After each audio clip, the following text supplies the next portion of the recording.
Hello my friends, welcome to today's video. In this video I wanted to share with you some of my Dollar Tree finds. Now my Dollar Tree is hit or miss. Sometimes I get lucky and other times not at all. But see this? This is the work surface that I usually have in my videos, and you can see how badly it reflects all the light. So this hack I've been doing for a long time. It is contact paper. And I bought this at Dollar Tree, and it is 18 inches wide by 1.5 yards. And I put it down on my work surface. Usually I have a clear one, but this one was really pretty. It looks like marble. So I thought I'd give it a try, and it worked beautifully. It was easy to put down, and when you peel it up, it doesn't leave a sticky residue. So if you're looking to protect your work surface, give this a try. It works beautifully. I've heard some of my subscribers tell me that they protect their work surface by taping aluminum foil to their table or desk.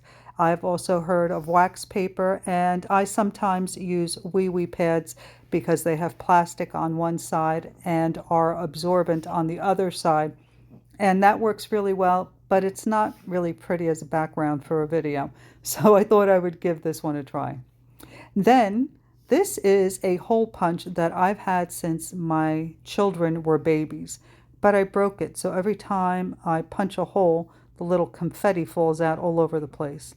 So it was time for a new one, and I was able to find this. I'd not seen these there before, so when I saw this one, I had to get it. Now the quality is not as good as the one that I broke, but as you can see, this is cardboard and it's punching holes beautifully. So for $1.25, I thought it was fine, and I can put the other one to rest now.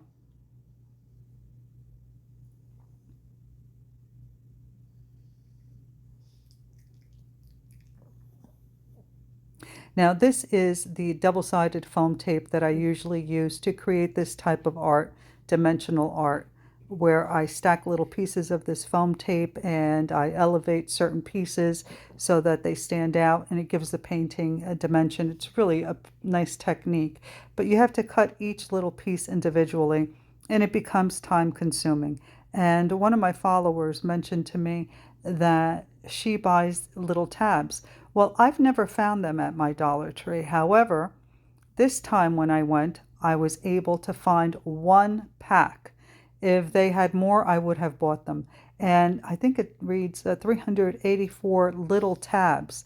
They're pre-cut, so all you have to do is peel off the protective cover on either side, and that will make life a lot easier. These are always good to have on hand. So, yeah, I wish they'd had more, but like I said, my Dollar Tree is hit or miss.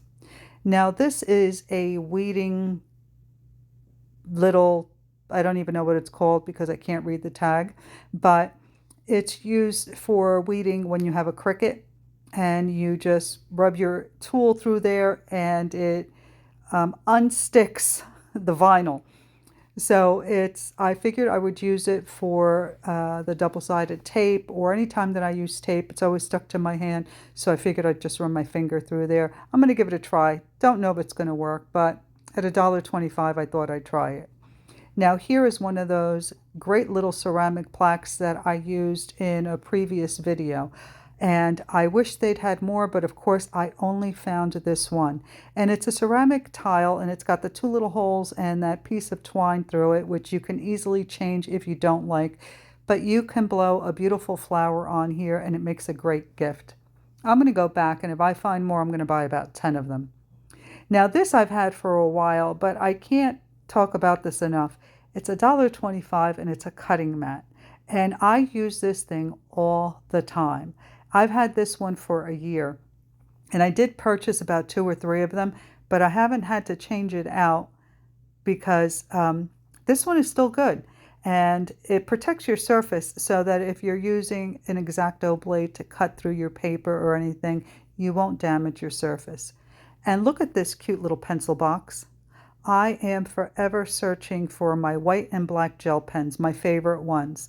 So I figured I would buy this little tin pencil case to keep my favorite gel pens in. and keep it nearby so that I'm not going crazy looking for them all the time. So they had many different designs. I happen to like this one best, but at least now I'll be able to find them. Or at least I'm hoping I will. We'll see. And then I found this little tin. It's the size of an Altoid box, which you can use as well. And it reads, "Give it to God." It is a prayer box. When you open it up, it has this little mechanical pencil with a cute little eraser, and it has this little pad where you can write down your prayer to God and keep it in the box. But I'm not going to use it for that. Although the prayer box is a wonderful idea, I have other plans for this little box. You can see here these tins I've purchased on Amazon, and I love them because I'm able to put half pans of my watercolor paints in here, and these are professional paints. And I buy these little half pans, and they have little magnet tabs that you can adhere to the back.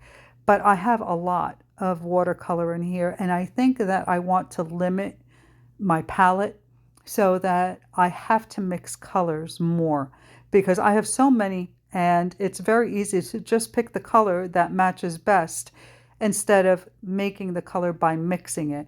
And that's really something that I want to work on. So what I decided to do was to use this little box, this little prayer box, to add some of these little half pans. And I can fit, I think I was able to fit 15 in there, which is still a lot. But I think that if I put my most favorite colors in there that I can use to mix other colors, that it will really help me in my watercolor journey. Because I have to be honest, I am a lazy painter. I want it quick and I want it easy. And I guess it's because I'm so limited on time, so that I choose to make it simple for myself. But I really want to learn more about color theory and mixing my own colors, and I thought this would be helpful. So if I put my favorite colors in here, then I can use those to mix the colors that I need for my painting. I hope this makes sense. I feel like I'm rambling.